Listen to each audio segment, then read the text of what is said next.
আপনি আপনার মোবাইলে কীভাবে ফিঙ্গারপ্রিন্ট সেট করবেন সেটি আজকে দেখাবো। তো আপনার মোবাইলে ফিঙ্গারপ্রিন্ট সেট করার জন্য আপনার সেটিংস অপশানে চলে যাবেন। সেটিংসে আসার পর একটু নিচের দিকে স্ক্রল ডাউন করবেন, দেখতে পাবেন সিকিউরিটি অ্যান্ড প্রাইভেসি বলে, এখানে ক্লিক করবেন।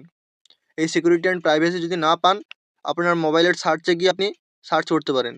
তারপরে এটা নিচের দিকে আসবেন, দেখতে পাবেন ডিভাইস আনলক বলে একটা অপশান পাবেন, এখানে ক্লিক করবেন। ডিভাইস আনলকে ক্লিক করার পর 2 নম্বরে একটা ফিঙ্গারপ্রিন্ট অ্যান্ড ফেস লক, এইখানে ক্লিক করবেন। তারপরে দুটো অপশান পেয়ে যাবেন, একটা ফেস একটা ফিঙ্গারপ্রিন্ট। আপনি যেহেতু ফিঙ্গারপ্রিন্ট সেট করবেন তাই ফিঙ্গারপ্রিন্ট অপশানে ক্লিক করবেন। তারপরে আপনার মোবাইলের যে পাসওয়ার্ডটি আছে এখানে দিয়ে দেবেন।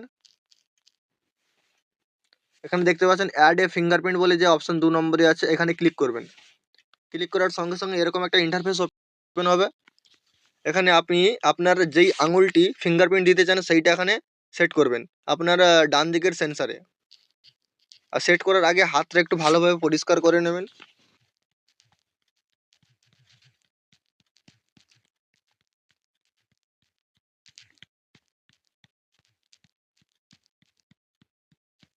যখনই কমপ্লিট হয়ে যাবে ডান অপশানে ক্লিক করবেন। ক্লিক করার পরই আপনার ফিঙ্গারপ্রিন্টটা দেওয়া কমপ্লিট হয়ে যাবে। আশা করি এভাবে যদি আপনি আপনার মোবাইলে ফিঙ্গারপ্রিন্ট সেট করেন, অবশ্যই ফিঙ্গারপ্রিন্ট দিতে পারবেন। তো ভিডিওটি যদি ভালো লাগে অবশ্যই চ্যানেলটিকে সাবস্ক্রাইব করবেন। ভিডিওতে যদি কোথাও কিছু বুঝতে অসুবিধা হয় অবশ্যই কমেন্ট করে জানাবেন।